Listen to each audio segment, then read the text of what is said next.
Peace. Love to everyone. Is everyone Okay. okay with being recorded before I continue? I always Okay. prefer it. Yeah. All right. No problem. Any objections? Cool. No? Okay, good. Well, can we play We'll a have- game before Bettina gets Sure. on? Sure, Okay, go so this ahead. is something I like to do before I start a yoga class. We're all breaking the ice here, saying who we are and introducing ourselves. Before we even do that, let's get really down and personal, and we'll just share something that happened to us lately that made us feel grateful. So I'll start.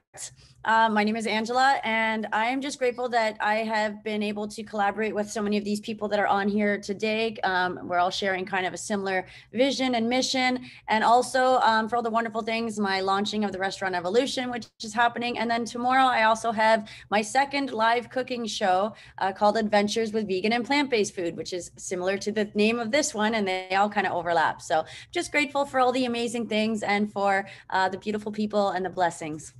Namaste. Passing the torch now to Joan. All right. Well, I am grateful for so many things. One is appreciation of friends and family, because in the last little while, I've had really bad allergies, and then I had a knee injury, and how wonderful having friends and family that are understanding and sympathetic and empathetic, and that I know, grateful that I know so many wonderful people. I have to just appreciate that. Beautiful. Let's pass the torch on to Bob/Robert Bill. Well, I think I'll go for the friends. Okay. Just grateful that I've got so many friends and they're always there. Beautiful. Okay, let's pass the torch on to Andrew. Well, greetings, everyone. I'm here in Los Angeles, California, on the home of the Tongva people. So from an indigenous standpoint, I want to welcome all of you to our extended family. Technically, Bob, I think everyone here except you is a member of the Andrew Networks. So welcome to the family. Oh, Except for Sarah. Sarah's not, but she may be. The floor is open. Okay. Oh, and just a reminder for anybody that wants to join in Andrew's network, the deadline is tomorrow, and I'm filling out my application tonight. It's tomorrow? Uh-oh. It's I better tomorrow. write that down. Okay, so Angela, I forgot to tell you what I'm grateful for. Oh, I'm yeah. grateful for the embracement of the idea of Andrew Networks. Now we have in Pakistan, Mariam Khan and Princess Seppi, and also Dr. Tamara have uplifted Andrew Networks as the banner for their outreach to 500,000 women between now and next year. And so I'm ecstatic about how the world is embracing the idea of us all working together. I love it. Thank you. Yes. Thank you, Prince, for sharing. Blessings. All right, let's pass it on to the lovely Sarah Hemphill. Hi. I guess one thing I'm grateful for is obviously the invite to be here. Angela, we haven't talked in a bit, and it's just nice that you reached out. And honestly, being very truthful, I'm grateful for actually going through some really kind of hard times in the last few weeks. It's opened my heart, it's opened my mind, it's allowed me to discover some deep sides of myself that I didn't know existed. And I feel like there's just a massive growth within, and I'm grateful for it. And yeah. Thank you for sharing. And let's see. Just so you guys know, Sarah is actually going through the program, or well, she finished it. I don't know if you finished it, but it's where I went to school. So the Institute of Integrative Nutrition. So she does a lot of similar stuff to me now. So I thought she'd be a really good candidate for giving us some feedback. And let's go with Sir Bailey. Greetings, Bailey. Greetings, peace and love, y'all. Peace and love. Peace and love. I'm grateful for this community. How you doing, Ambassador? Grateful for Joan. Grateful that Joan set up this platform. Grateful for this Free LA community, which I teach in, and super duper grateful for the Souls Our Soil Fellowship that happens on Fridays with Twikitane EV Kenya and Reverend Sampson, young people from Zambia, Kenya, LA, and the DRC, Democratic Republic of Congo. And we're opening up the conversation to the Hispanic heritage, and during this Hispanic Heritage Month, with young people reaching out to their families in Central and South America to join that fellowship. And looking forward to young people being in this group as well. Again, thank you. Thank you. Beautiful. Thank you so much. Wow. Stephanie, would you like to pass? I'm going to pass the feather to Stephanie. Aloha. Aloha. Aloha. Hey. Yes, I'm really grateful for something in particular this week. I had I went for an eye doctor's appointment last week, and they told me I had a condition that they must attend to right away. And so I had to go for a quick minor procedure, surgical procedure, laser, thank God. But had I not gone for my eye doctor appointment, you know how they suggest certain intervals, to go, like an annual interval, I wouldn't have caught it because I didn't think I had any symptoms. The symptom, looking back, I know that I did. It was COVID, but I never thought it was my eyes. And I could have, God forbid, lost my eyesight. So I'm really grateful to know your beautiful faces, your beautiful energy. I would feel it anyways, even if my eyes were closed, I could feel you all. So I'm grateful to that I went. It's all history, and I'm grateful for modern science and modern medicines and modern, all of that. So I'm grateful for all of the good things and the interdisciplinary collection of all of us here, because putting it all together, we can figure out a lot of systemic things that are not good for our well-being. So yeah, grateful for seeing you. Sorry, I didn't realize I was on mute. I said, wow, thank you for sharing. And I had no idea. Happy healing. Keep that attitude of gratitude. All right, passing the imaginary feather on to Fule. Hello, Fule. Hi, Angela. I'm so grateful to be here with you, beautiful souls. I can feel your energy as much as Stephanie is feeling it. I am particularly grateful that this morning I got up to an emergency. An ambulance rushed my son to the hospital, but we were back with him smiling. So I'm so grateful for a perfect immune system and good health and life. Thank you very much. Yay, beautiful. Yeah. Okay, and Bettina snuck on here, so we're gonna make her address herself and say something that you're grateful for, Bettina. Wherever she is. Maybe she disappeared. I don't know. All right, Glenn, is he just moderating or is he participating? Joan? Well, let me see. He's one of those people that doesn't sit still. Okay. So, okay. Well, I don't know. See him. Well, if Bettina joins back on, we'll single her out. Okay. For disappearing. But let's let the show continue. Okay. Sir Bailey, is your students going to be joining? Sir Bailey? School's over, Joan. Sorry, we in school at 3:30. Oh, okay. So they won't be joining. Okay. So I just wanted to know who still was coming. Okay. So we've got a couple of people that are still not here yet, but let's start.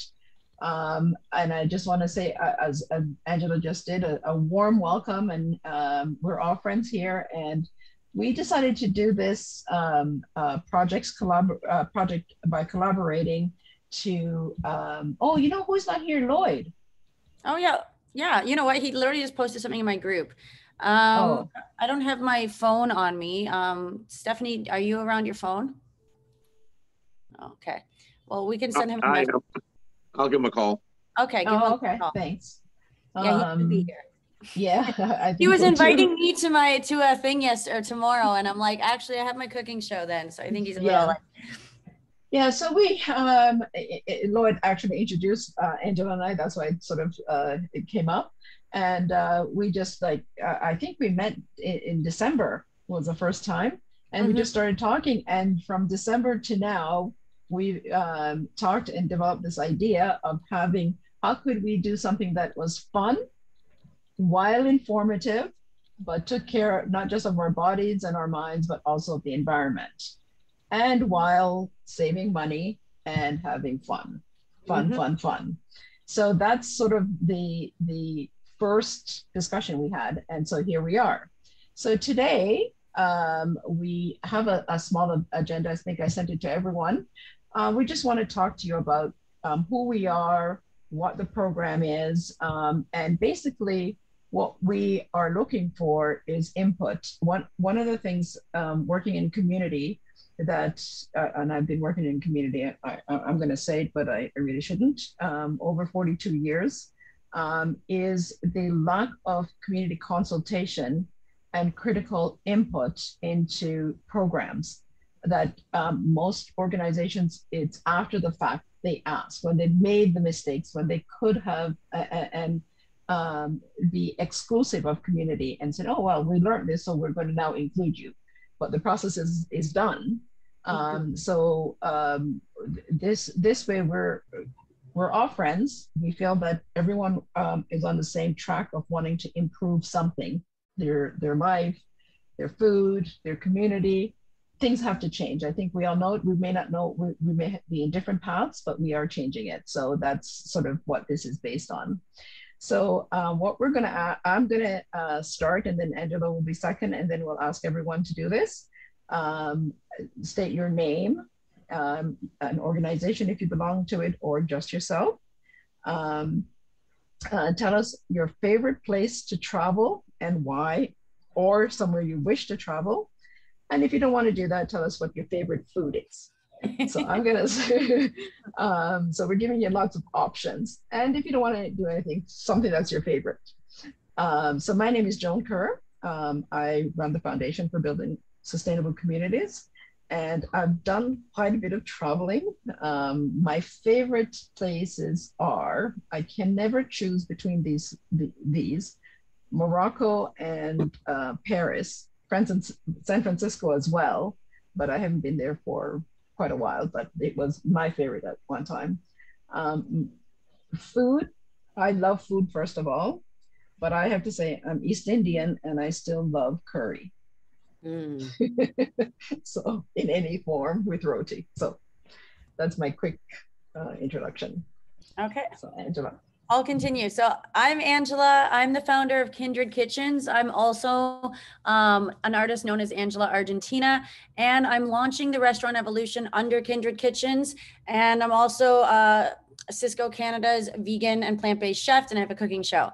My favorite place to travel, I've been to 34 countries. It's really hard to choose, but my name is Angela Argentina because Argentina is like literally my home away from home. But I also feel like I'm this Latin girl trapped in a white girl's body. My family lives in Mexico and Panama and Costa Rica. So it's kind of tied, and I love Barcelona. And then it's not really a country, but I love Bali. So take your pick. Those are all really great places. My favorite food is like so hard because I love like food, but I actually really love curry too. Like curry, like I'm making a bunch of curries tomorrow. But if I had to eat something for the rest of my life, it might be chocolate, which is the most nutritionally dense food in the world. So that's okay. All right, let's pass it on to Stephanie. Oh, Lloyd's here. Hello, Lloyd. Hi. Hey, Steph. I'm happy to say that I like chocolate also, of course, for its nutritional value. And I would choose that as a food group till the end of time as well. So I knew there was more between us. As far as favorite places to visit, well, as founder and director, Vision Council member of the Mount Yellower Project Eco Village Initiative, I would say Maui is one of my favorite places, but I also would say Algonquin Park in Ontario, Canada is one of my favorite places for sure. But I also really like interestingly, Center Island in the Greater Toronto Area in Ontario, Canada.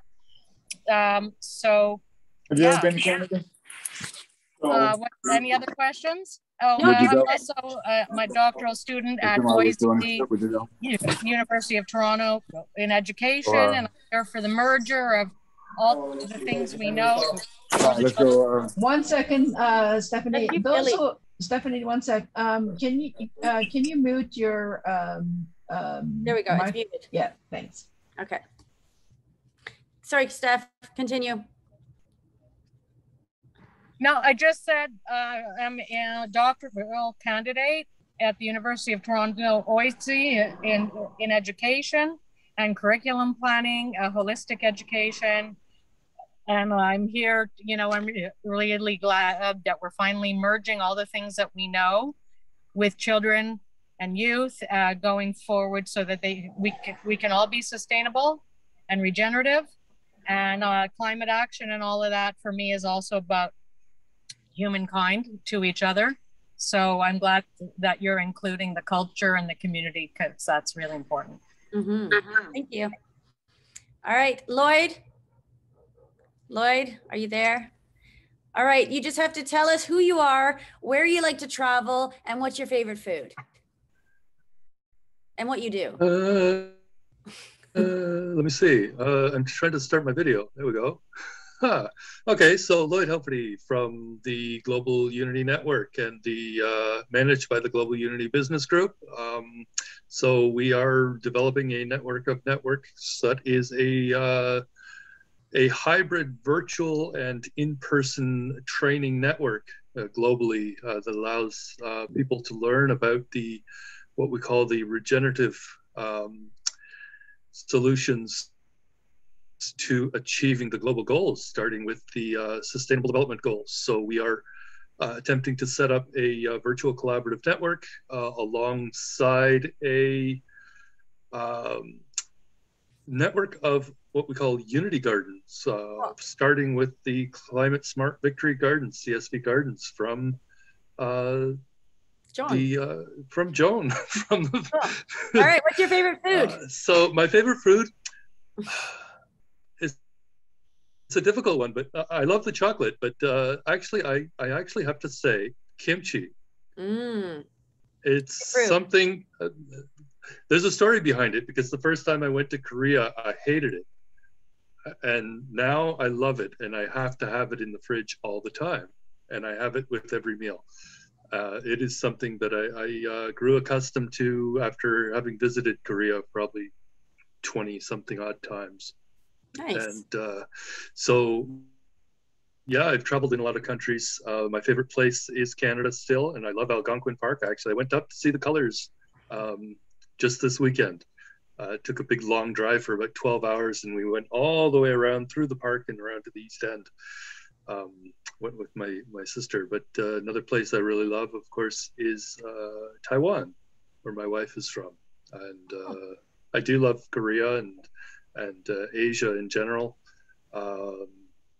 But Canada is my home, and always will be the place where I really feel like I belong.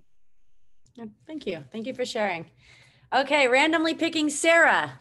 Sarah, who are you? What do you do? What's your favorite food, and where do you want to travel, or where have you traveled to? Hi, everyone. My name is Sarah Hemphill. I am originally from Alberta, and I moved out here to pursue my career in the film and television industry, which I've been working in for 10, 12 years now. Everything from acting to ADing, and more so in the set decorating department. So I currently do that full time. And last year I discovered that I wanted out, and I've always been trying to seek something in myself to help others and give back. And I discovered the Institute of Integrative Nutrition and health coaching, and I enrolled. And since then, I haven't stopped taking programs and things to learn how to coach and help people. I'm specializing in gut health and digestion. It's like my obsession. I absolutely love it. And yeah, that's kind of where I'm at there. And when it comes to places I like to travel, Costa Rica has to be one of my number ones. And I have really traveled in Canada, so many different places. Port Renfrew, BC is a place that I hold near and dear to my heart. It's a cute little fishing village. And also the Columbia Ice Field in Alberta. If you ever have the chance to go, they are something you will just never forget in the Rocky Mountains. Favorite foods, definitely dal makhni is probably one of my, I could eat it every day for the rest of my life. And I'm a taco lover. Give me all the tacos all the time. With somebody obsessed with gut health, I'm surprised you're not a kimchi lover too, like Lloyd. I do love it, but I like my dal better. Yeah, I like tacos better too. Cool. Thank you. All right, let's randomly pick Bob. Well, my work's totally different. I sell real estate, but everybody travels. I travel some I live in Oshawa. I go from North Oshawa to South Oshawa to East Oshawa to West Oshawa. I've never been a traveler. I like to investigate my local community and on a deep level and get involved and learn about everything. And any event that's going on, I like to see what I can learn. Favorite food? I'm odd when it comes to food. I can eat anything. And I really don't have a favorite, other than I would say I tend to live off of homemade soups when I have the time. And my best homemade soups would be from my victory garden in the backyard. I go out there with a pot and I just start picking stuff, throw it in the pot. And then I come into the house and I dump some more stuff in, like dried beans and lentils and peas, and then dump a bunch of spice in. I like really spicy, and fire it up and see what happens. So, wow. That's the best way to cook, I think. Just get creative. Yep, and straight from the garden. Yeah. I just want to add that Bob did do a lot of traveling when he was young with his family. Yeah, very young. Yeah. Cool. We traveled. My mom would put us in a station wagon, and often we'd sleep in the car, and we traveled all around North America. And if you take sheer curtains, hang them over your car windows and slam them in the doors, it works as mosquito netting. And you can just, at night, you just roll down the windows and slam the doors and sleep in the car, and away we went. You could travel on no money and see the real people. That's cool. Thank you for that. Okay. Cool. All right. Let's go on to Fule. Your favorite place to travel? What do you do? And what's your favorite food? So my name's Fulachi. I used to like traveling. Now I'm a little bit immobile because I have my kids here who are my priority and nobody else to take care of them other than myself and my husband. So I am the founder and president of the Association of Agripreneurs for Development. It is an organization that promotes entrepreneurship in agriculture and sustainable development and all the juicy stuff that you guys already do. Besides that, I am a business and finance coach. I am looking to launch one of my programs to coach women to turn their passion into a profit-making business. So when Andrew was just presenting his platform for 400,000 women, I said, oh my God, I need to speak with him about that. Yeah, I'm looking to discover the Niagara Falls. I have it in my plans for this year. I like many of our indigenous foods, which most of you do not know, and I would love for you to discover them, and you wouldn't like any other food. There is achu, there's watafufu and ero, there's fufu corn and jama. I wanted to share this with you. This like an eggplant. I see you guys have the very mighty eggplant here, but I visited somebody yesterday, a farmer yesterday, who grows the African eggplant. Very small, very, very tasty. Ooh. So we'll have to consult you when we're exploring Africa and our flavor destinations. Yes. Thank you.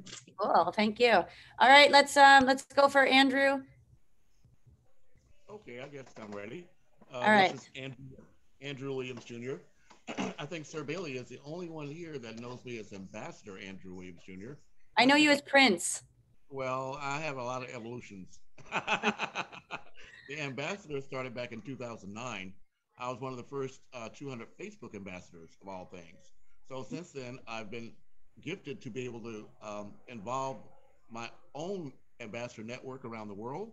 And so I guess the better thing I can say to you, Angela, is that I welcome you to be one of our ambassadors as well. Thank you. I really appreciate it. My favorite place is Bermuda. I was able to spend months in Bermuda. It's the most restful, peaceful, beautiful place I've ever been. So that's it for me. Amazing. Your food? I'm carnivorous. Omnivorous. I'll eat everything. Okay. All right. All right. Well, thank you for sharing. And we have Sir Bailey. If you're able to speak, I know you got people with you. We will summon you. The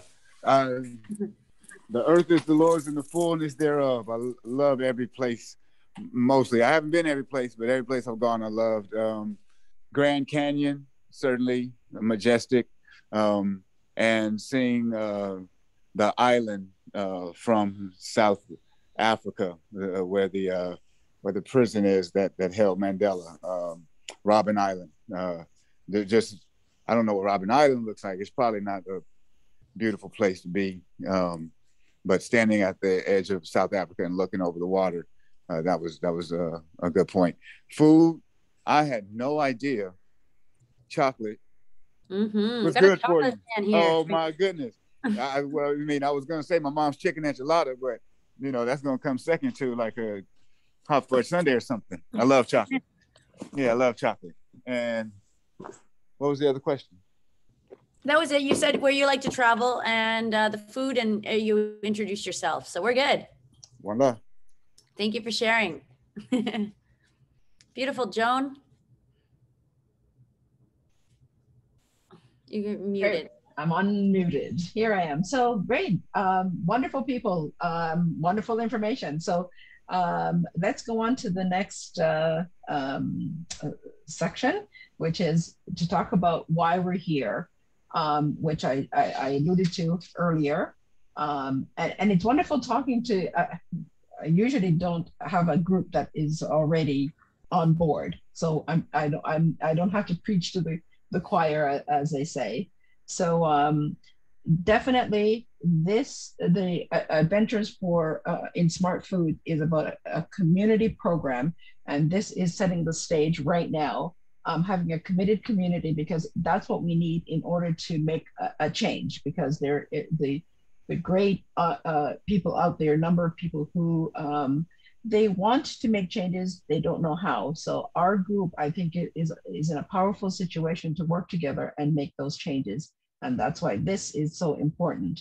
So the program is, we're sort of kind of starting from the top or the bottom, whichever way you want to look at it, which is most education program in terms of agriculture start with how do you plant things? What are the seeds? That sort of thing. And what we're starting from the cooking side. And then so get people curious about the flavors and the taste and what other countries contribute and how they use other vegetables. So that's not, our next level is actually the growing process, but we just thought that this would be a really good curiosity way to start Smart Foods. We are trying to be inclusive, and we do have a cultural food heritage side of it.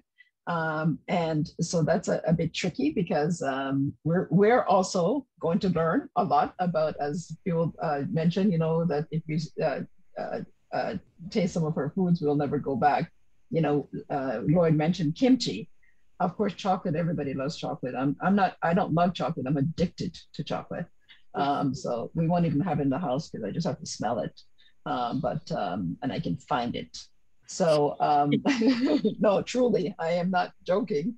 What we're looking for is for you to help us in how do we, when we're going out there and we're trying to be inclusive, help us to be aware of some of the sensibilities that so we don't make those mistakes of saying, oh my gosh, why did I do that? Or because in these days, it's very tricky. Rules change all the time. And so we're not going to be perfect, but at least if we can start out at the very beginning, understanding some of the sensibilities, I think that's what's important. So that's what we're trying to do today. So we're going to ask you to help us to identify some engagement ideas, some of the pitfalls that we could possibly fall into, and if there are any resources or collaborations that we should be considering to incorporate into the program. So that's sort of why we're here. So the first thing that I think that we will do is show what our programs are. And these are, it's just it's an intro. It's, you know, we're much bigger and we have other focuses, but I'll start. Angela, is that okay?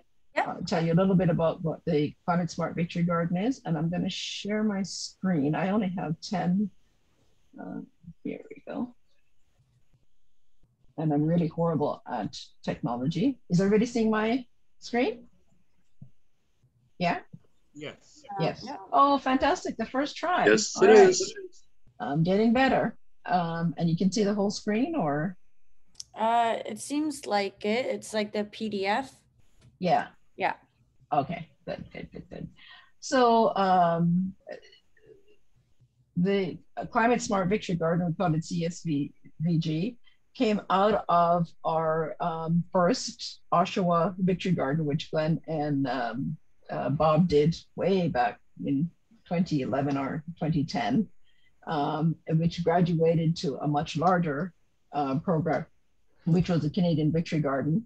And for that 12-year period, what we learned was that people wanted to learn more about how to grow food, not just the you know, the soil and planting the seeds, the mechanism, but they didn't know what it looked like or how big it grew.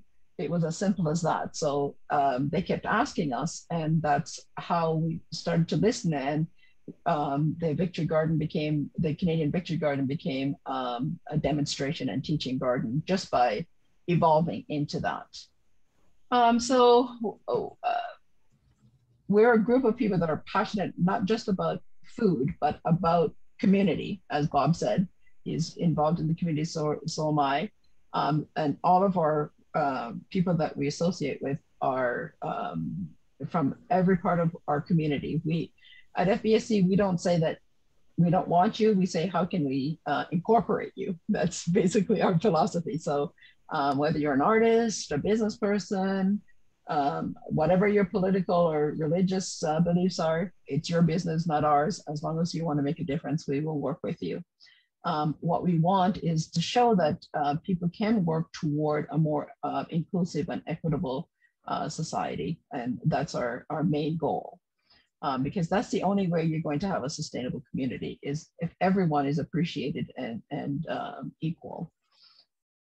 So right now, the situation out there is, we all know about the climate change. There's a tremendous lack of knowledge in terms of growing food and just overall agricultural knowledge base. But most of the time, people read that they have to have so much vitamins and so much macronutrient and all this kind of stuff, but where does it come from? Where do I find it? How do I incorporate those into my diet? So that's, when Angela and I talked, we thought, how do we present something that people learn and have fun at the same time so that they can remember. And part of the program is that they're actually involved in giving feedback. So the world we want is that there's innovation, so taking ideas all the time and evolving and changing and, you know, understanding we're going to make mistakes, but that's a great way to create and collaborate with more people to improve the programs, our programs, and to develop the capacity.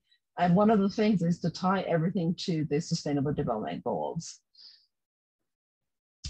So the Victory Garden itself was based on a proven program that was developed during the war when food was as insecure as it is today. Today it's due to mostly to climate change.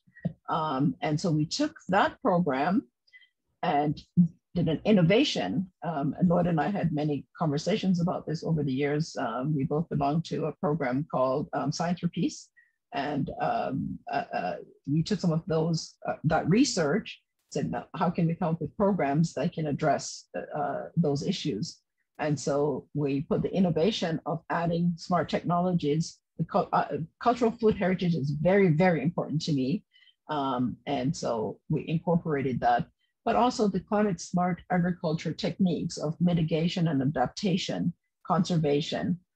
It doesn't exclude permaculture principles, it incorporates them, which is overall canopy and looking at the landscape, designing your garden around landscape.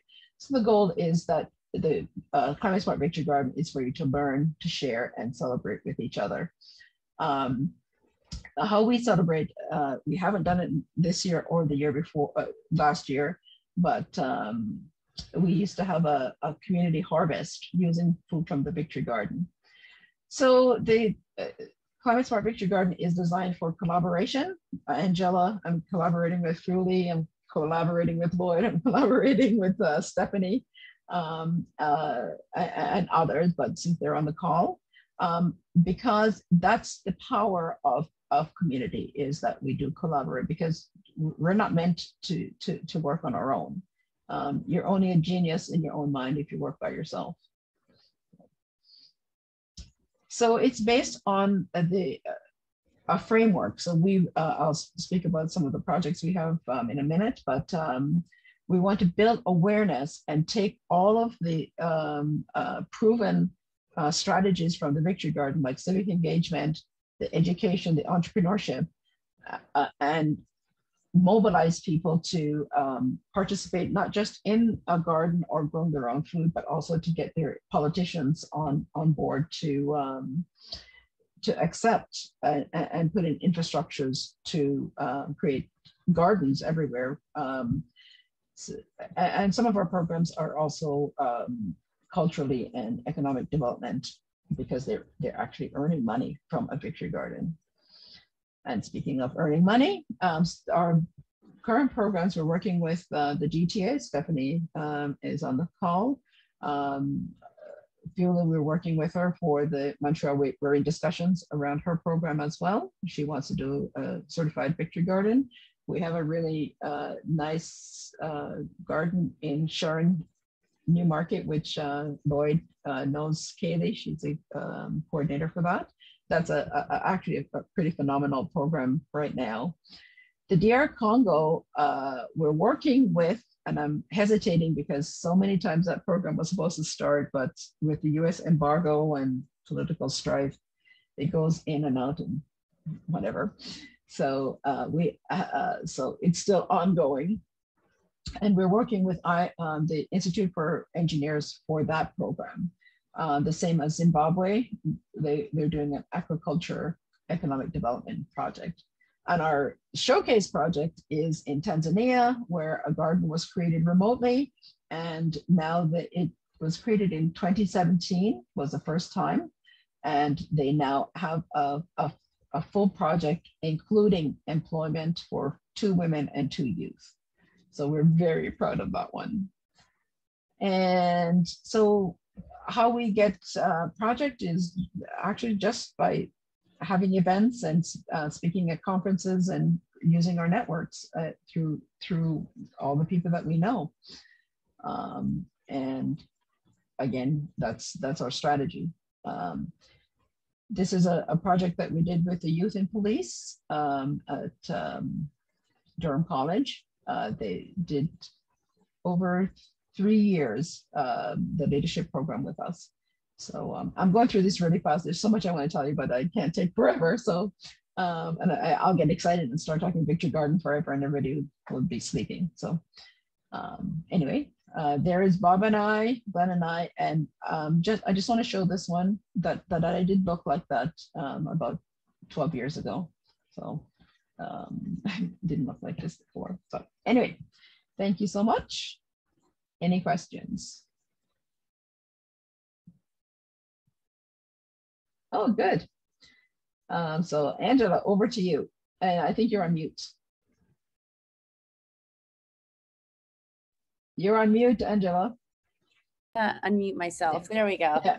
Okay, so I'll just go over what I do with Kindred Kitchens really quickly. I bridge the gaps in the industry regarding food allergies and sustainable solutions. And I'm actually focusing a lot of that on the restaurant evolution. And then there's a few people in this group that I'm involved with in extra kind of curricular activities where we're working on building this global network to really teach and empower people to be more sustainable and using food as that catalyst. So that's it in a nutshell. I briefly touched about the restaurant evolution. So we'll just go on to where we're going with this.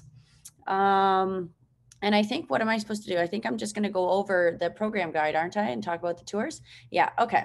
So I'm going to share my screen with you. We've put together a really fabulous program guide, and this is like kind of incomplete. It doesn't have the recipes, but you will get screen share. Oh, I need to be able to share my screen. So make me able to do that.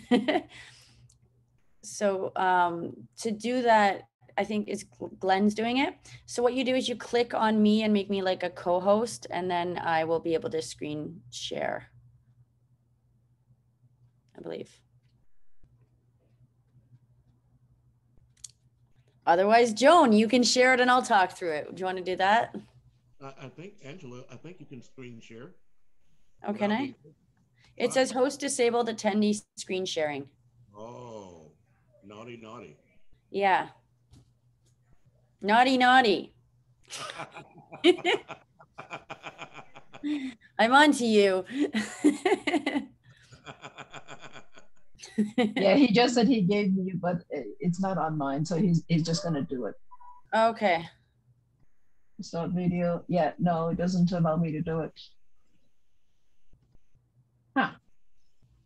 Okay, so what he can do, you should be able to do it now. He's just made you one, I think. Okay. Oh, there we go. Okay. Yeah. Let's find it. Okay. There we go. I just want to make sure I'm right on the screen. Okay. So it would be this one, I believe. There we go. Okay. What are you guys seeing?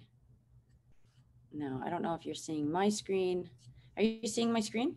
We're seeing you move around the screen on top of a screen. Okay. Yeah. Yeah. All right. There we go. Okay. So this is our program guide. I'm just going to make it a little bit bigger for you. This is the introduction. We're kind of going with this like love feel because, we love what we do and we feel that love is the most important ingredient in the food, and we're doing this out of love for everybody. So there is our little logo display there. We are famous in quoting ourselves. There's lovely Joan. Okay, so this is our little intro where we just kind of go over it. We feel like it's important that people kind of have a little bit of background of where this is going. And then our legal disclaimer so that nobody can sue us for giving them bad nutritional advice, which we would never do. And this is a little bit about the foundation of building sustainable communities. Give you guys a second to glimpse that over. This is just once again going over. And then I'll just read this really quickly because I can talk really fast. This is just about Climate Smart Victory, creative and innovative education program that combines successful British dig and campaign of civic engineering. Actually, Joan just went over all of this, so I'll skip this, but she does talk a little bit about the United Nations Sustainable Development Goals, which is an underlying theme in all of our programs. So this is a 3-tiered certification program about us, and this is me. I just introduced myself. Oops, sorry guys. And there we go. Oh, and I failed to mention, but I've been to 34 countries. So that is where a lot of my food and travel passion comes from. And this is the cooking show that I currently have. And tomorrow, I know that Lloyd sent out 11 a.m. invite, but I'm also inviting you to watch my live show, which just happens to be at the same time. It's called Adventures with Vegan Food, and it's live on the Cisco network and on Roku and a whole bunch of stuff. So about this program, this is actually what I wanted to read. Food and agriculture have environmental implications through the entire food value chain from production to consumption and is a big contributor to greenhouse gas, especially in landfill emissions.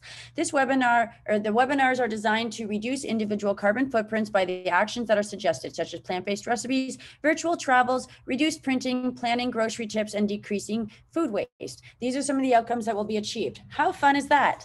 The Adventures in Smart Food integrates the United Nations Sustainable Development Goals, also known as the Global Goals, which were adopted by the United Nations in 2015 as a universal call to action to end poverty, protect the planet, and ensure that 2030 all people enjoy peace and prosperity, UNDP. By learning to conserve natural resources, increasing awareness of living healthy and sustainable lifestyles, we can ensure long-term and abundant food supply while enjoying tasty meals, acquiring skills, and developing a social network of smart foodies. Boom, look at us, foodie in the house. All right, and then there is our beautiful world made up of plant-based proteins and grains. The goal, like we mentioned, and these are virtual classes, so it's easy to collaborate with people and actually do stuff. So that is kind of something that we do have in the going.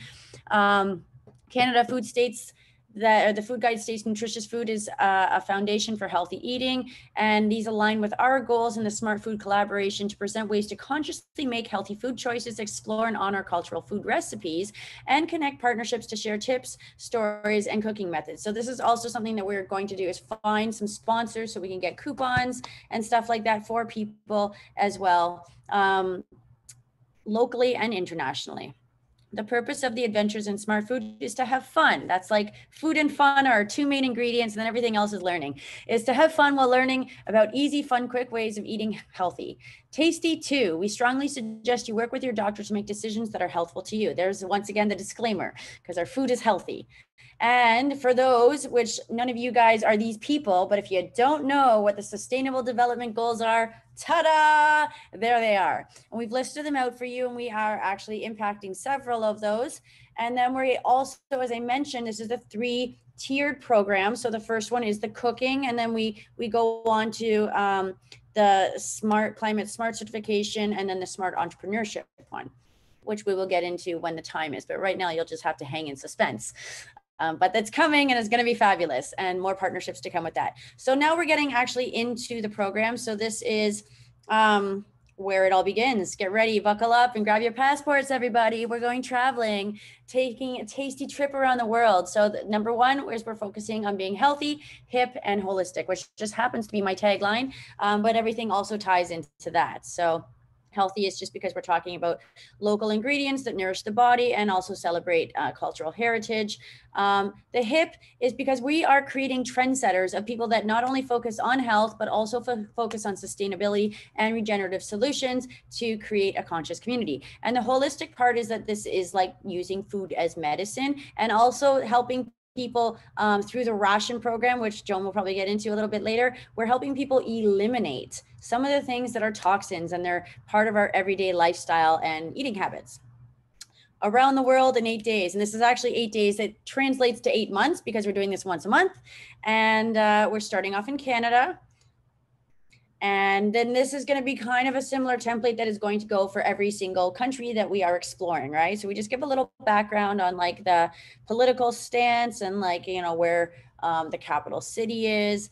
And then we give some traveling tips which are really just lifestyle tips, but we've translated them into a creative little way to get people excited. And as you can see here, we have assets for our wonderful foodie travelers. They get a boarding pass with every country that they go to. So we're making it, we're also giving them a grocery list because we're gonna be getting them or encouraging them to at least try some of these recipes, and we're gonna be getting feedback as to how they liked it. And that's the share your story. And yeah, so we're trying to get people to participate. And more important than that is we're just trying to have people have fun with it. But we are taking tabs of people who do their homework and rewarding them. And then we have a little note page because some people might have notes. And here's a sample of what our Canadian menu would look like. Okay, so Canada is not known for having cultural foods, but we do. And actually the first one here is the Three Sisters soup, which is actually a native soup, and it kind of gives us the opportunity to honor, you know, the cultural tradition of mixing crops to, you know, prevent, it was like a natural pesticide, right? And so that's where this soup came from. It's a very simple soup with squash and beans. And then we have the carrot and ginger one. And then we have beaver tails, which unfortunately are a Canadian food, but we're doing a healthier version. So everything that we have that is like not necessarily so healthy, everything is going to be 100% plant-based and made healthier. So like we're going to give alternatives. We obviously can't tell people what to do, but we're going to give suggestions and open their eyes. And then just for fun, we're going to throw in a little beverage at the end. So this one, because it's going to be fall, or actually it's going to be winter because we pushed this back to January, but we're going to do like hot apple ciders out of apples so they don't throw that apple away. So these are just some of the like cool little trendy, hip, sustainable tips. And then we do have a ration journal every month, which is something that Victory Gardens has done. And I don't want to get into that, but I'll just skip over this page really quick so Joan can talk about it. And then this is a sample of the grocery list, just to make it fun. And then, yeah, and then we're going to get them all excited because next we're going to Mexico. And let's see if that everything that I need to talk about for that.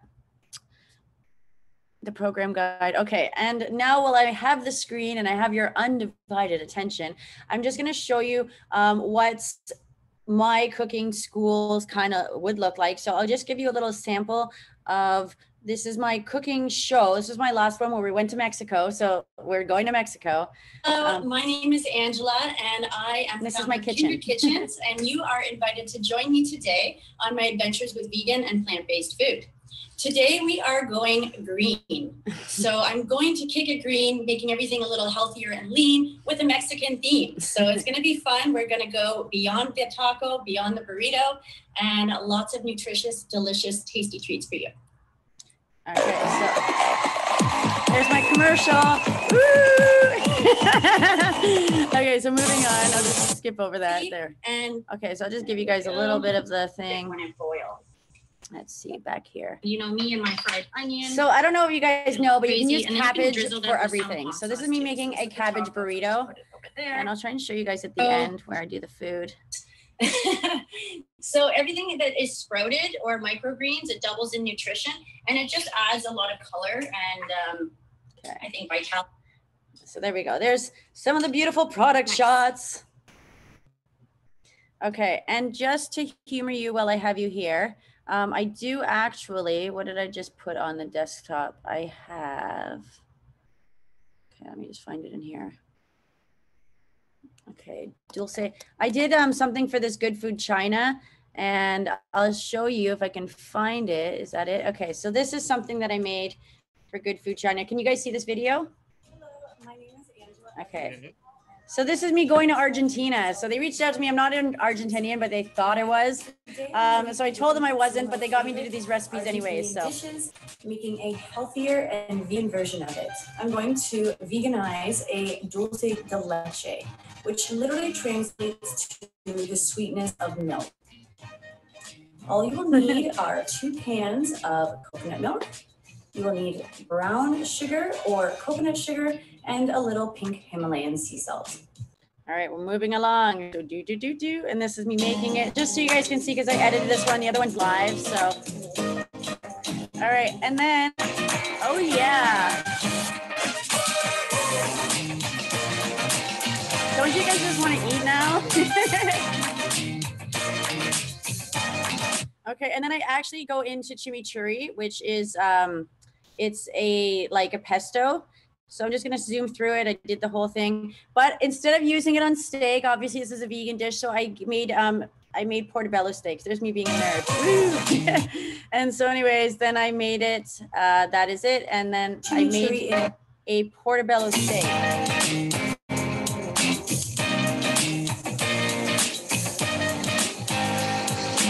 Yeah, okay. And just so you guys know, bragging rights, I have carnivore friends and they're like, that tastes like steak. So yeah, it's good. So that's just to tempt your taste buds with some of the deliciousness that will be coming in this class, and as to my cooking style and the flavor I have for adventurous, delicious food. And oh, I'm supposed to show you now the boarding passes and the ration. You guys saw the boarding passes, but I can pull it up here really quick. Let's see if it's up here. Here's the boarding pass. So we're gonna it's gonna be slightly different. We've also organized it by the people who register first. They're in like the first class one, just to like incentivize them, because we all need a little incentives. And we've actually created this really cool badge system for the people that have been continuing, and it's based on their participation. So that the more that they participate and are active, they're gonna get more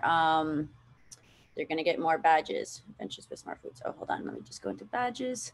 Here we go. So this is, it's not the final one right now, but you can kind of get an idea. So it's actually going to be a state from 2021 to 2030, because we're working towards the goals. And then we have the 5 stars. So everybody obviously is working towards the 5 stars. And you can maybe you saw that on the invitation that we did, but yeah, we're working in that branding real good. Beautiful. And I think that is everything I have to go over. Oh, the ration coupons. Did you want to touch on this, Joan?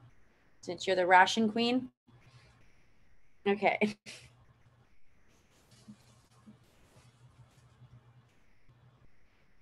Oh, you're muted.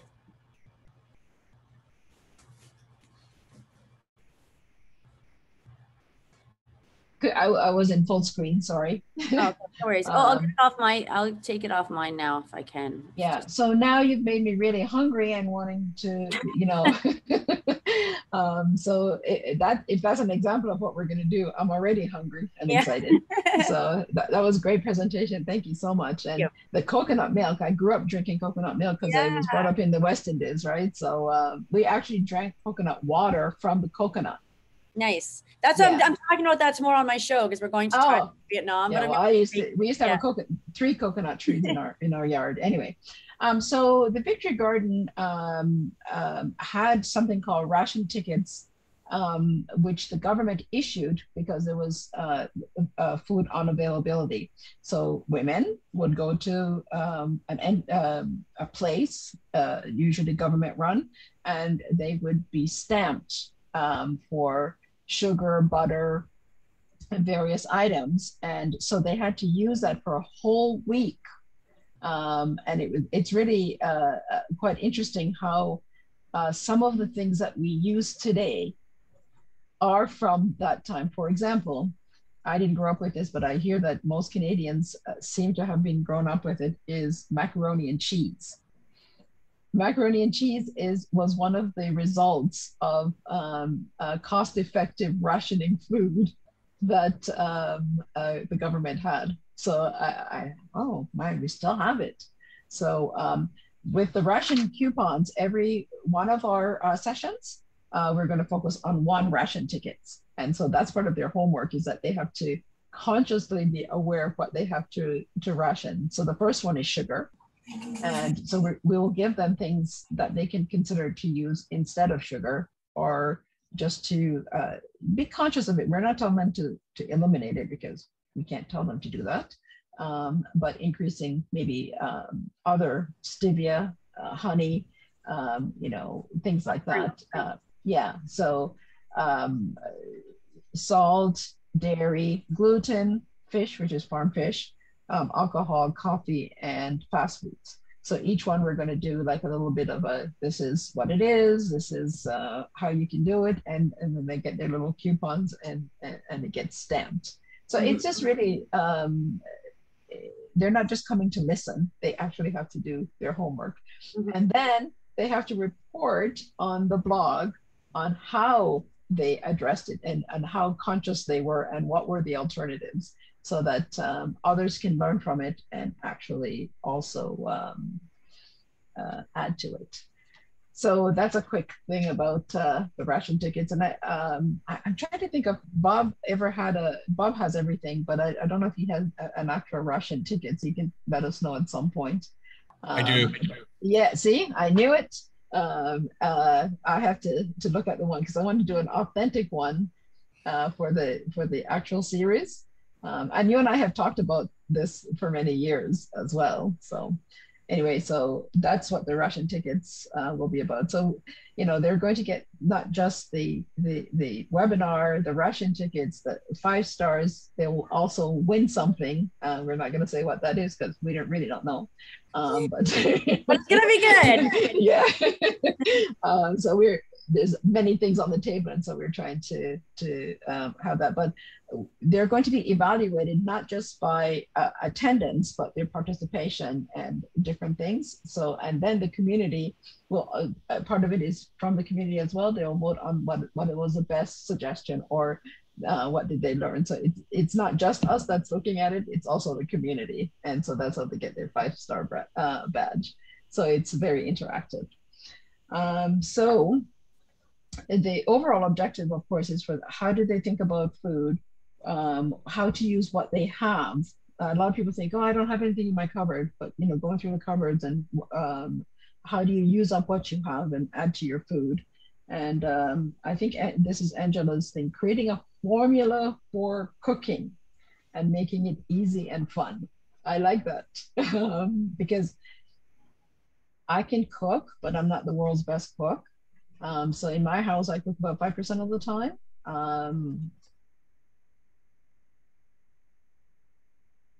But I eat very good cooks in my house, so I'm very lucky that way. So that's what the overall objectives are. So again, each session they get a program guide that will have the recipes and about the country and what the homework is and the interaction. So now we're going to turn to you, and we have 3 questions for you. First of all, and so we can discuss them, or you can write them in the chat or raise your hands, whatever. So the first question is, oh, did somebody ask a question? We want to know from you, what is your primary reason for participating today?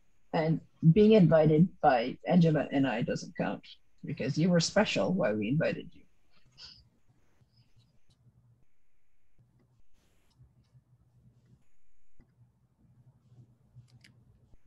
Don't all jump up at once.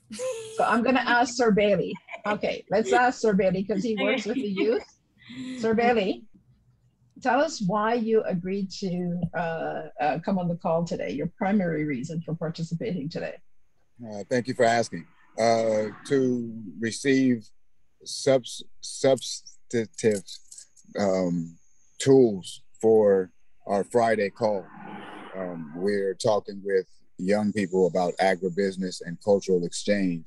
We call it Souls Are Soil because we believe that in order to take care of the planet, we have to take care of one another.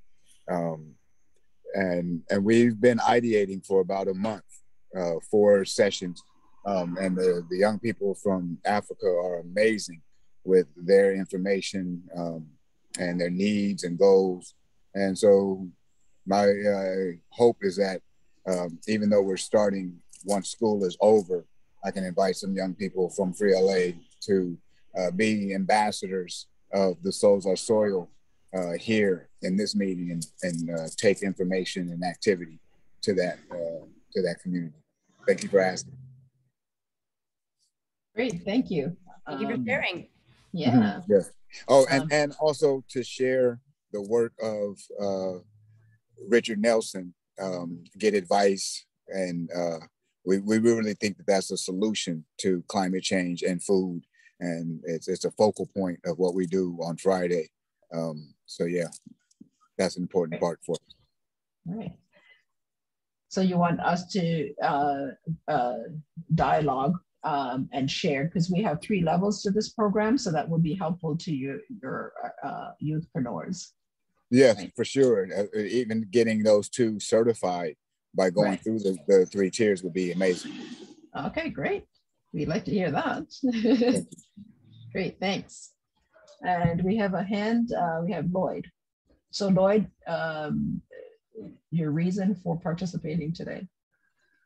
Well, I guess my main reason is because I think this whole concept of climate smart food and the certification came out of the dialogues we had through the Science for Peace Community Sustainability Working Group. And the reason I even wanted to create with Joan, of course, the first CSV garden was because I thought, okay, I'm on a journey here. I mean, this is sort of a life passion now in trying to get this moving forward. So this is actually really part of the rationale for creating the whole Global Unity Network and why we're doing this, because this is about transforming an entire generation of youth around the world to understand how they can leverage food to create change, and especially to create the positive change we need to achieve these global goals.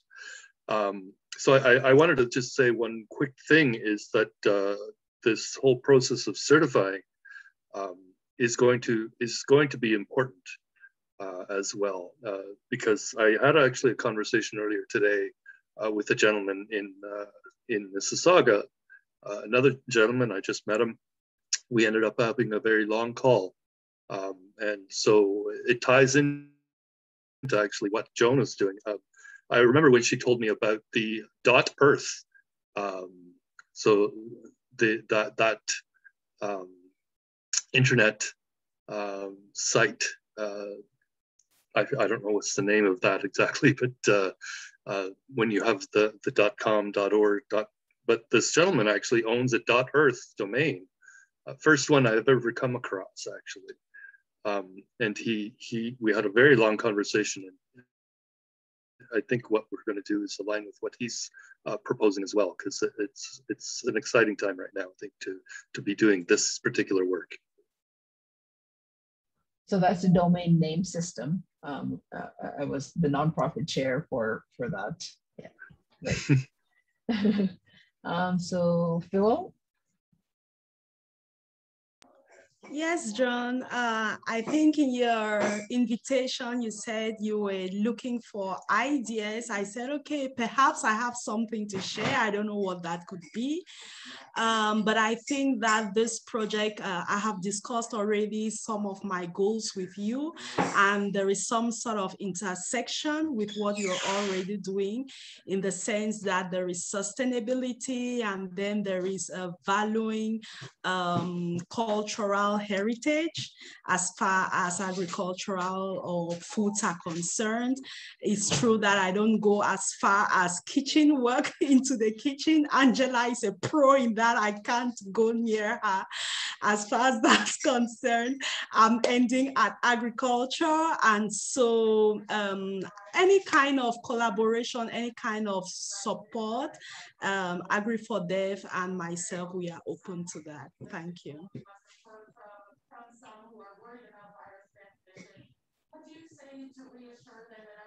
Is that an old hand, Lloyd? Thank you, Phil. Lloyd, is that an old hand?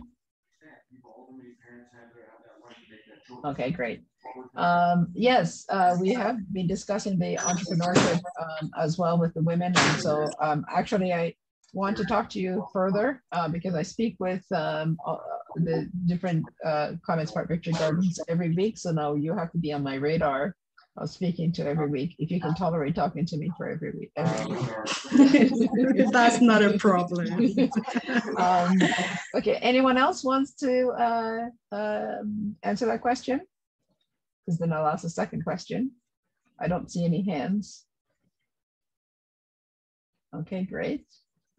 So your second question is, we are trying to be, to address diversity in foods. So, well, obviously socially diverse as well. What are some ways that we can be more inclusive? Like we're thinking of, the Zoom. Obviously, translation is not on the radar at the moment, but it probably in the future could be. What would be other ways that, from a diverse point of view, that we could be more inclusive?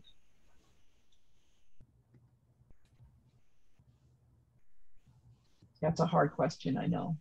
Lloyd? Yeah. Okay, Lloyd will go first since No, raised go his ahead. hand. Go ahead. Yeah, go ahead. Okay, I think you have already started that by inviting people with diverse backgrounds. It was interesting to know that Lloyd is married to a Pakistan. Am I wrong? Am I right, Lloyd? And so we have, and Angela has been to 34 countries. Joan has an Indian background. I think that's already what is so important, that the people that you're communicating with are already from these diverse backgrounds. And so they have a whole baggage to bring on board. What else you can do is to continue to look for, if you're looking for more collaboration, this should be one of the criteria you should take into consideration for more collaboration. So I just want to say that I'm East Indian. I was born in Jamaica. I went to a British boarding school, and I'm married to an Irish German. Okay. Yes. So I consider myself a child of the universe. So, Lloyd? Yeah, no, I think actually Fule had covered quite a bit of it. And that's, I guess, my suggestion is that we leverage, especially the Global Unity Network that we are creating and growing, to involve youth especially, but also entrepreneurs from around the world in these conversations and the program and the system. Actually, I wanted to just correct Fule and say my wife is from Taiwan, and I've actually never counted the number of countries I've traveled to. I never went through that process, but I have traveled to a lot of countries as well. And this sort of informs my perspective on this. I've never been to Africa. Actually, that's the one continent I've never stepped foot on. But I think I've been to every other continent except Australia as well. So but I got close. I was in Bali. So I think that it's really important that we include voices from around the world, which includes voices from around the world from just across Toronto, which is just this amazing dynamic city with so many people that can inform these conversations. Yeah. Well, I've been to, I think, 34 countries, and my husband has been to almost 51, I think. So, a lot of our friends are worldwide as well. So I get to try all kinds of foods from different countries. That's what I love. Especially, I'll say this, Angela, I loved chocolate, and I thought Cadbury from England, not Cadbury that was made here, was so delicious. Yeah. Until I tried Belgium chocolate. Oh my God. You need to try some homemade chocolate. Yes, yeah, it's bitter. Yeah, I have to get to that one. It doesn't have to be bitter. Yeah. Actually, one of the things I want to say, I mentioned at the beginning that I really love kimchi, but there is one specific food, and there's a reason why I love Taiwan so much. Many reasons actually, but one of the main reasons that I really loved it there was the food. It is so incredibly unique. It is not the same as China. It's actually the biggest vegan, I think, like almost it is Taiwanese. Yeah, there's vegan restaurants all over the place. Great stuff. It's like serve it to yourself. But one of my favorite foods in Taiwan is actually stinky tofu. And it's just amazing, and you can't get it the same anywhere else except there. Does it smell like the name? It smells like dirty socks. It's awful, but it's amazing. Like durian. Yeah, there's something in Jamaica called stinking toe. I don't know, there's another name for it, but it is really good. I'm sure there's another name, but is it a anyway. fruit? Because there's a fruit, it's called like noni fruit or something like that, and it smells like moldy cheese. And you actually use that in vegan cheese for like blue cheese to give it that like weird, distinct taste, but it smells like ass. Yeah. Not that we know what ass smells like. But it smell very good. Yeah. Names are influential on my mind. So anyway, Sarah, you're next. Any feedback? Yeah, just I've been just kind of writing and listening as much as I can. Like I know, Angela, like you and I, we're similar. We have this love of food, love of creation, love of seeing something, taking it, and just making something of it. And I think just in listening to everybody talk, it's, you know, it's about getting these conversations, exactly what we're talking about, going. Like, look at how passionate each and every one of us got when we talk about our favorite dishes, when we talk about food, what's in them, you know, whether you can cook or not, everybody has that like relationship with it.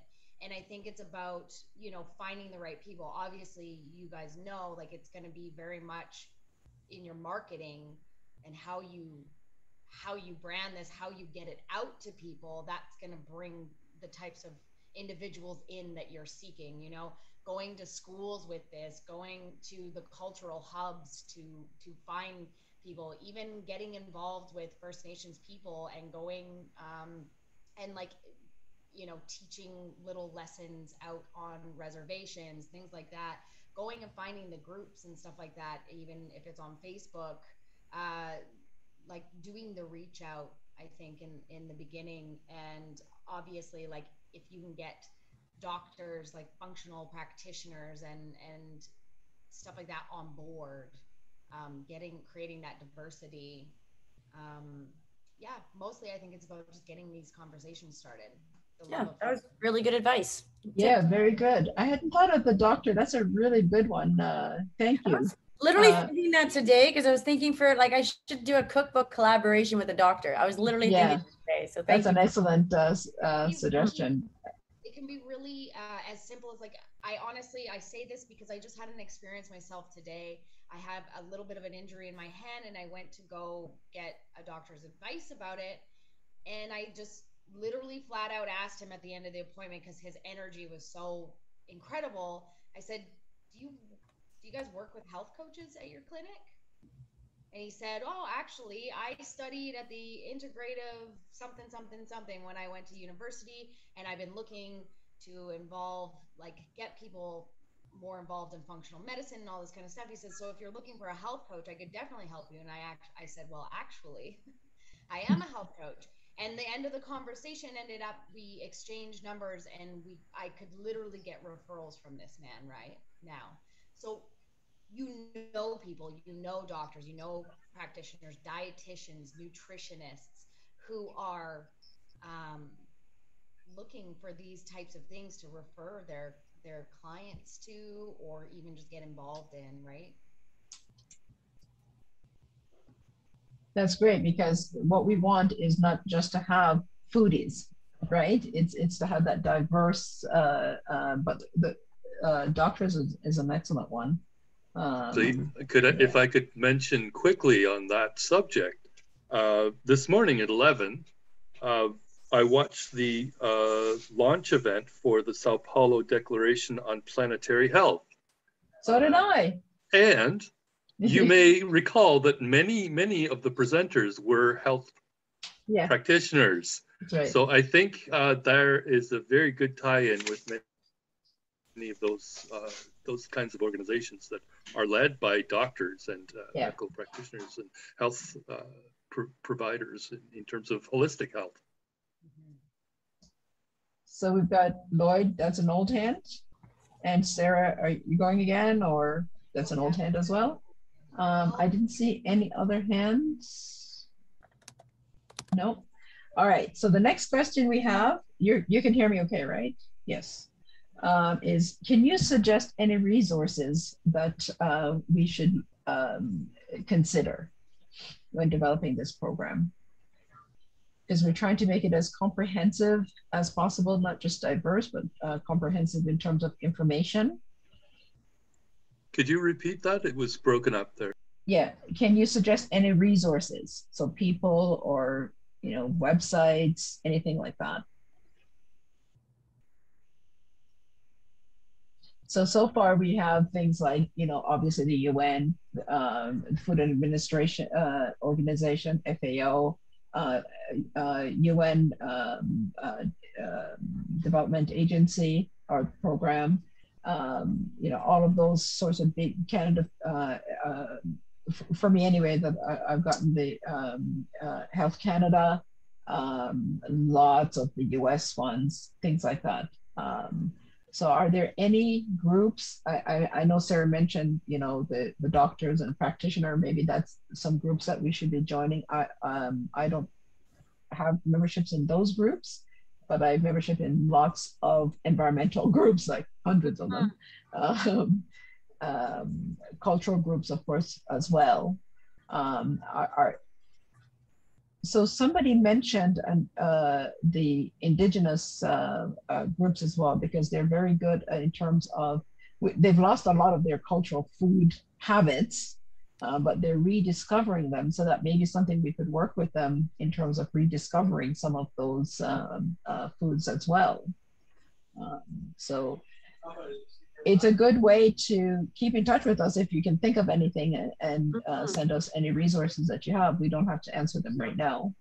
So I guess this exercise is to create this community, to create this dialogue, and that this is just the beginning. It's not the end.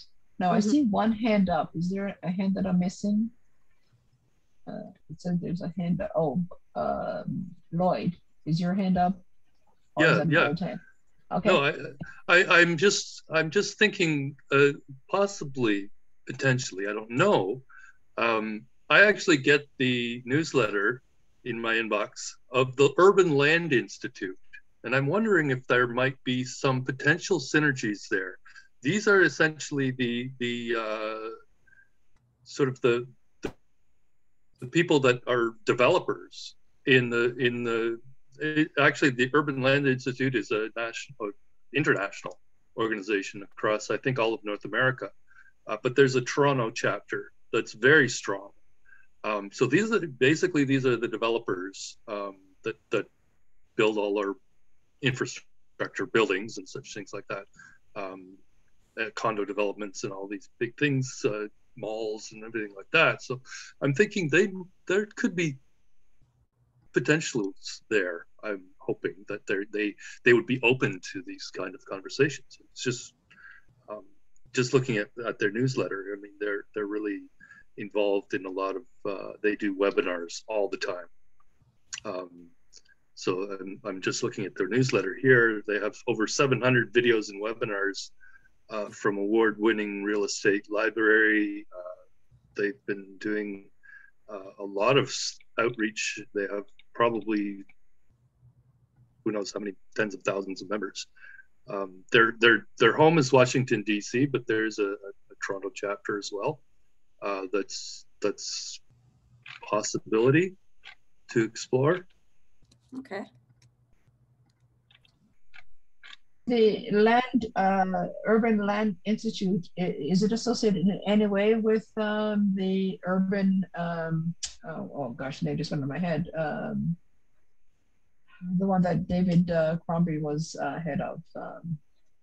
David Walsh, you're thinking? No, I know David Walsh. He's a developer. Yeah. He's a friend of mine. Likely a member of the ULI, yeah. Right? Oh, okay. No, there's a Urban Institute. Is that different than the Urban Land Institute? Yeah, those are different entities. Yeah. Wow. Okay. Sarah, you had something to say? The question. I just wanted to ask you guys what actual market research you've done for these potential people that you're trying to get involved. Like, what questions have you posed to your target audience? So I'll take the first stab at that, and then Angela, you can pop in. When we developed the Climate Smart Victory Garden, it was from two things. initially. One was the research that was done by the University of Toronto. They both Lloyd and I belong to the community group called Community Sustainability Working Group, and they identified the issues that we've just brought up.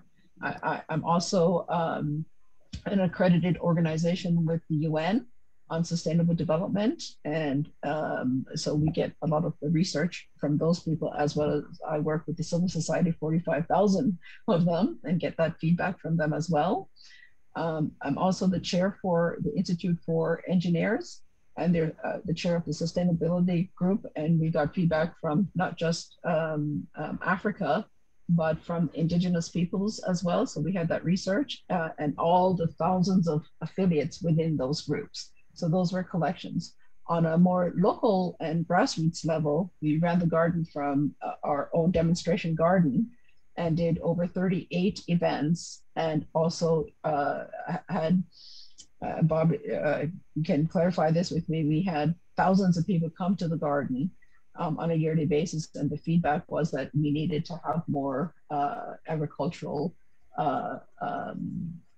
education, and people were, climate change wasn't even something they wanted to mention because they didn't understand what that meant. So, it went from high level to grassroots level. So that was some of the research that we did. Okay. And mine is more like based off that research and the fact that this is something that I've been wanting to do for a long time, and Joan wanted to do it. And I often just have people that always come to me and ask me for different recipes and stuff like that. And a lot of people have been asking for stuff that's plant-based or stuff that's gluten-free, or asking for advice, you know, as to alternatives for stuff. So mine was more on like that primary research, or just like talking to people. And this is actually also part of a bigger project, which is connected to the Unity business campaign, where it's part of our smart climate solutions. So we're like educating people in these smart kitchens, and this is like kind of a program that ties into that as part of the global teaching campaign for making and training, how do we say this, Noid? Training an entire generation of what is it, to like be more sustainable or regenerative solutions in a year. We haven't figured, we're working on the business plan for that, but that's kind of the goal. So this is kind of like the stepping stone into what we, like an example and like a pilot program for bigger projects in the future. And so this right here is the phase one, which is the food component and teaching people. The second one is about teaching them how to grow and be more sustainable and local in that sense. And then the third part is teaching people how to use these skills and collaborate with other people that are doing it on this grassroots level or a bigger level. And we're actually empowering them to start their own business related to smart agriculture. So it is a certification program. So it's not as like just on like the market research, not about that. It's more about like the global aspect of everything that we're doing. And this is kind of the first pilot program. But that was a good question.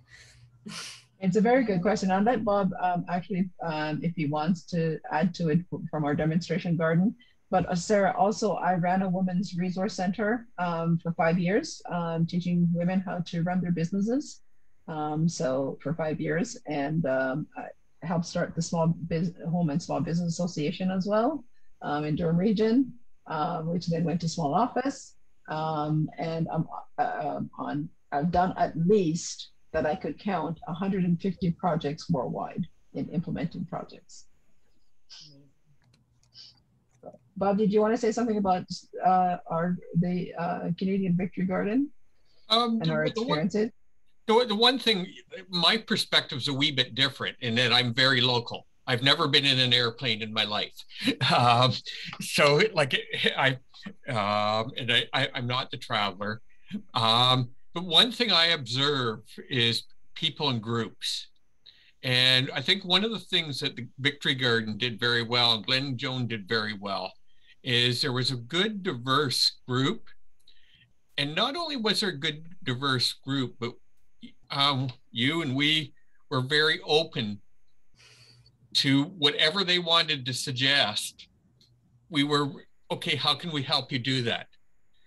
And rather than a top-down model, it was very much, you know, what do you want to do and how can we help you? There's an empowering, listening to what they're trying to say, giving them a chance to say something. And I'm thinking one group that came there, and how would we say that the family has some troubles, and there were some special people in the family, and they really enjoyed it, and they felt very proud of the garden. They thought of it as their garden, and it wasn't we were telling them, oh, you don't know what you're doing, you got to do this. It was, oh, how can we help you?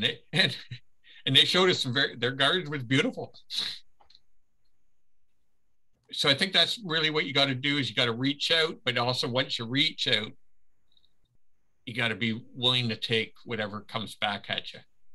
And I think, yeah, I don't know if that answers the question, but. But just to ask for your perspective, because you were with us the whole time for implementing the gardens and hosting them and all the other mischief that you got into. Yeah, I think there's a lot of interest there, but a lot of people don't know what to do, and they're afraid. Society now is afraid. So we got to sort of give permissions to break things and move out of our usual. So for our garden, we worked with women, ethnic groups, racial minorities. I mean, we did not, there was no, it was how can we help you succeed? Yes. That was the philosophy. Yeah, and, very much. Yeah, build a community and we had fun. I mean, honestly, we had fun with each other. And I think that's what Angela and I talk about all the time. We're fun people. I mean, I know I don't look it, but I'm actually fun. Yeah. So unless you rub me the wrong way, right, Bob? I know nothing. No, but I think you've just hit a very important thing that's often missed, is what you do. Nobody, some people like to join a protest, but more people like to join a positive group in the long run. Protests fizzle and get tiring. People want to contribute and be open to their contribution. Yep. And in a fun way, and have fun. We're a fun group to belong to. Mm-hmm. Yep. So did that answer your question, Sarah? Totally. Just because I'm so new, no worries. We love to be put on the hot seat. Like, it's good to know, like, obviously that you're thinking of what people really need, right? What they really want. Right. The other thing I was going to ask, it just came up again, just because I don't know anything. I'm sure you guys have already thought about like the implication on farmers and what creating community and like connections with local farmers. So as like, I don't know, like we're talking about everybody learning to create their own food and grow their own food, right? Which is obviously going to stop people from buying it, which is then, you know what I mean? Like, what are the relationships going to look like if farmers are losing their jobs because of it, if that makes sense? I don't think this would cause farmers to lose their jobs. In fact, we're actually trying to work, like we're trying to create more farmers. You can probably elaborate on this, but what we're just trying to do is we are trying to empower people in case there is like, say, a major food shortage, that people are empowered to be able to like sprout their own things and whatever. But the way that the farming industry right now is it's largely unsustainable. We're actually running out of a large part of our food because they're not getting subsidized properly and they're not able to yield all the crop because it is just one farmer. So we actually need more people to balance it out. So there's not so much pressure on these people and they're being forced into doing things in unsustainable ways that are not only degrading our environment, but degrading our health. And it's just making the whole system really unsustainable. But anyways, you guys can elaborate. That's my first response. Great question. So no, that's, yeah. So what our philosophy is that it's like being sustainable. You can't be 100% sustainable anymore. It's not possible. I mean, I've been in this lifestyle for, all my life, and it's just impossible in this society. So what I say to people in terms of displacing, if people ask that question, and I've been asked that question before, is know who's in your community and what the farmer is focusing on. So for example, in our family, we support the local farmers who are doing sustainable butchering and raising organic meat, for example. So instead of us going and having some chickens, and which we can do, is somebody's doing it. So support them. Grow your own beans and tomatoes and those sorts of things, but find out what else is in your community, who's selling what, and support them, so that you build a community not of competition but of cooperation and support. I think that is the main goal of what we're trying to do. So the homeowner is not going to replace them. They're just going to make everything a lot more sustainable in a local community. Yeah, I think what I'd like to just mention as well, I think that it's not going to be possible ever that everybody's going to be able to just grow all of their own food. That's just dreaming if you think that's going to be the case, because people just don't have the time. They don't have the space. Like, depending on your lifestyle, like I'm in an apartment on the 5th floor of an apartment. There's no chance that I could ever grow all the food I need for myself. In this in cities, we're rapidly urbanizing species here of people. I mean, there will always be people that will need to be doing other things except growing food in our economy. So we'll never be eliminating growers and people that will need to purchase food. So I think the idea of localizing the food and creating small community-based food systems is really an important thing for us to be focusing on. And one big thing that Angela just mentioned in terms of your question is that the farmers also need education in terms of sustainable principles, and that we can take that role in helping them get to that point. The second thing is we believe in the sharing economy. So for example, one of the food that Glenn identified for us to have, because we're looking at how can you maximize your sustainable food production in a home. And we try things, 100% of what we preach, if that's the word we can use, we've done them. We've gone through the whole process. So anything I'm telling you, I have done.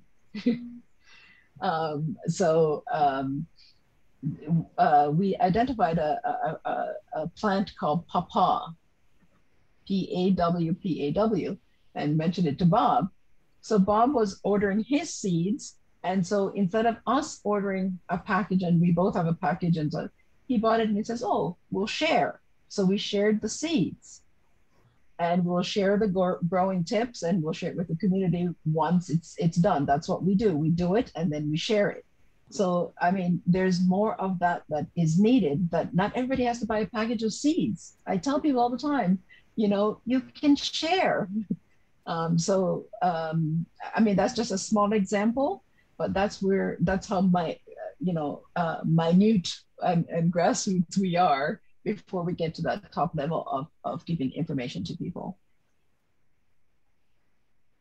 Okay, Bob? Just a comment on that.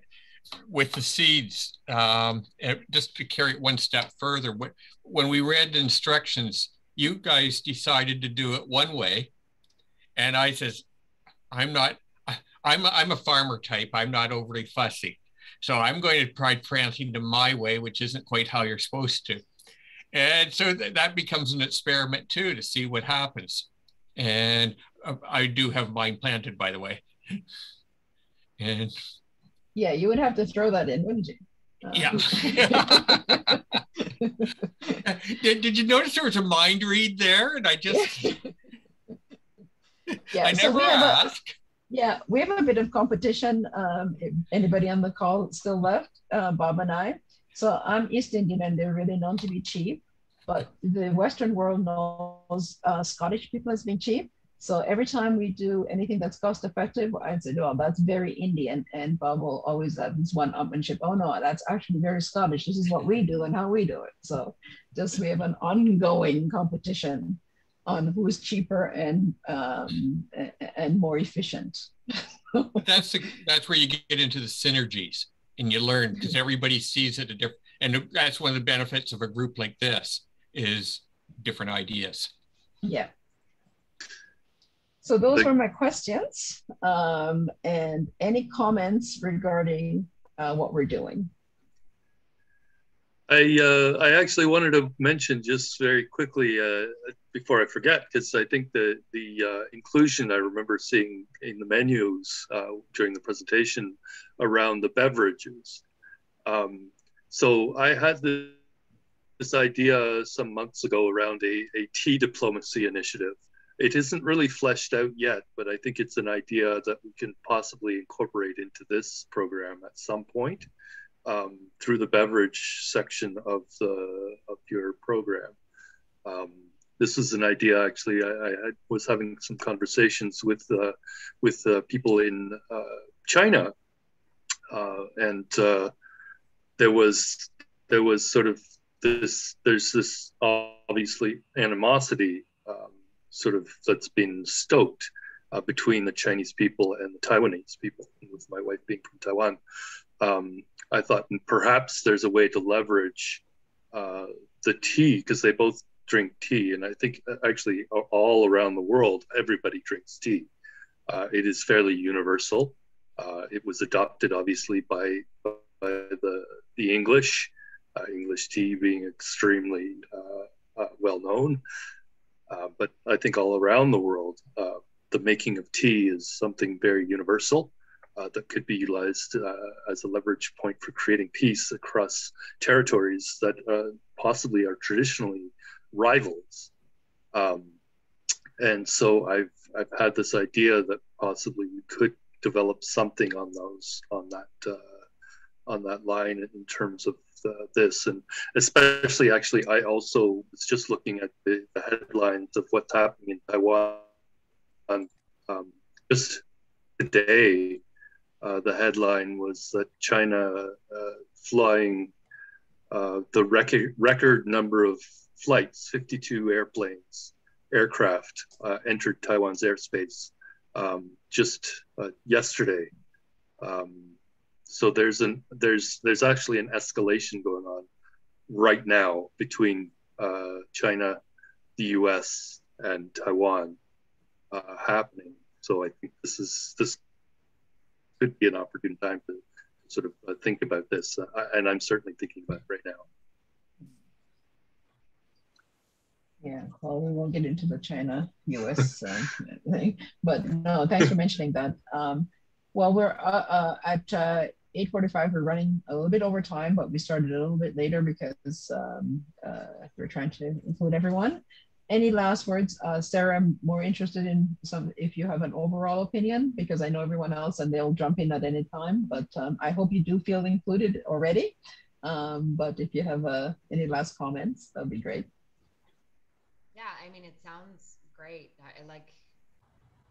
I'm definitely inspired by you all. Like, it's beautiful ideas, beautiful concepts. I think that it will be a great success. Like, once you guys get it all fleshed out and out there, and you know so many people, like what you're telling me already, like you have all the people in the world that are gonna sign up and be so ready for this. So I think it'll be really successful. Great, thank you. Any last comments, anyone else? Oh, we're so great. Eh? Are we fabulous, Angela? We are. Well, thank you all so much. Our sessions are going to be in the new year, so you should be expecting to hear from us and seeing material. We'll be creating a website for people to be exchanging ideas. So let's making sure that you have that. We're waiting for the Unity group to form so we can work with them as well. And I think I'm just going to say thank you so much for joining us, and sorry that we went over time. Angela? Yeah. Thank you all. We appreciate your feedback and your time and your energy and just for listening. We put a lot of thought and creativity and passion into this, and it's beautiful how everything's unfolding. And we really appreciate all of your advice and your questions too. Thank you. Thank you. And I'm all about competition too. So even though Lloyd is spamming my groups and inviting people to his event, I'm inviting you to mine tomorrow at 11. I'm going to be cooking live and I'm making a whole bunch of food, which I have to kind of prep for tonight. So it's going to be fun. It's going to be a good one. Come What hungry. time is your event? What time is your event?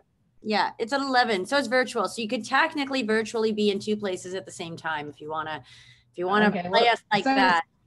Send me your I'll have to send in the morning because they actually haven't sent it to me yet. Everyone's like asking me. I'm like, I will send it, but I'll put you on the list. That's great, because I saw one of my meetings and I came in and you were just absolutely fantastic. So I remember isn't she great on video? I mean, I think she's just like the video girl. You know, it's so funny. So Sarah knows this about me. I actually hated being in front of the camera. Like not in front of the camera, the video. I was just like, I think I just wasn't comfortable with myself. But it's funny because when it switches to me educating, it's like a totally different thing because I love teaching and I love sharing.